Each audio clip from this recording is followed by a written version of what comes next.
برضو قاعدين في نص الشارع. هو ايه بس؟ لا خلاص على ايه؟ خلاص انا اسف. انت اسف؟ كلمني الاول طيب. وبعدين هما مش قاعدين في وسط الشارع، هما قاعدين جنب الرصيف، والرصيف باين في الفيديو اهو. انت بقى انا نفسي اسالك سؤال، انت ليه بتقول لهم يا كلبات يا نونات يا عسلات يا مربات؟ يعني سيبنا ايه للبنات؟ مساء الفل، ازيكم؟ عاملين ايه؟ انتوا قاعدين بتعملوا ايه هنا؟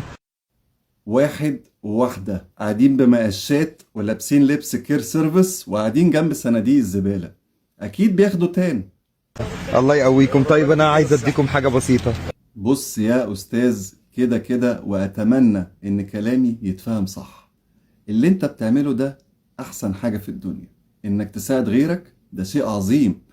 ولعلمك أنت الفلوس دي أنت مش بتديها للغلبان ده، أنت بتبعتها لنفسك أنت في حسابك أنت، بس في زمن تاني. الله سبحانه وتعالى هو أغنى الأغنياء، ولا يعنيه إن هو يرزق ويأكل أهل الأرض كلهم 100 مرة في اليوم، لن ينقص من خزائن الله في شيء. تمام؟ إنما أنت تحمد ربنا إن ربنا بيستعملك علشان يبعت حاجة للناس دي، بس ربنا ما يرضاش بالتصوير.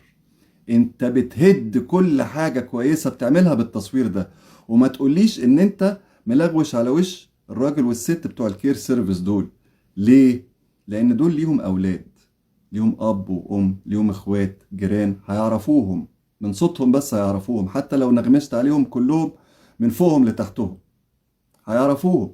تخيل انت بقى ابنها، احساس ابنها كده، حط نفسك مكان ابنها وهو بيتفرج على امه في الفيوز بتاعتك دي، وانت بتكرمش لها فلوس في ايدها كده، هتبقى مبسوط؟ انت بتصور ليه؟ هو انت بتعمل لربنا ولا بتعمل للناس؟ ومحدش بقى والنبي يطلع لي زي الفلوطة كده يقول لي اصل هو بياخد الناس يعمل لها معايشة ويركبها السيموليتور ويوريهم بقى ازاي بنتصدق على الفقراء. عايز تحس الناس على انها تتصدق؟ ممكن تكلمهم عن حديث رسول الله صلى الله عليه وسلم، داووا مرضاكم بالصدقة. ومفيش حد يعني ما بيشتكيش من حاجة، ومفيش حد ما عندوش حد عيان، فالناس هتبقى عايزة تتصدق عشان تداوي مرضاها. تمام؟ ممكن تكلمهم عن فضل الصدقة. انما انت رايح تجيب لي واحد غلبان انت ايه يا ابني اللي بتعمله ده؟ مساء الفل، ازي حضرتك؟ عامل ايه؟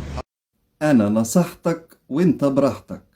اقل حاجة اقولها لك يعني يوم لما ابقى كريم معاك عشان انا بحبك فعلا والله، ان ده بينقص من اجرك. شوف انت مثلا بتعمل عمل مثلا يعني عليه 100 حسنة، كويس؟ انت بتاخد لك 10 وبتاخد بال90 تفاعل، براحتك.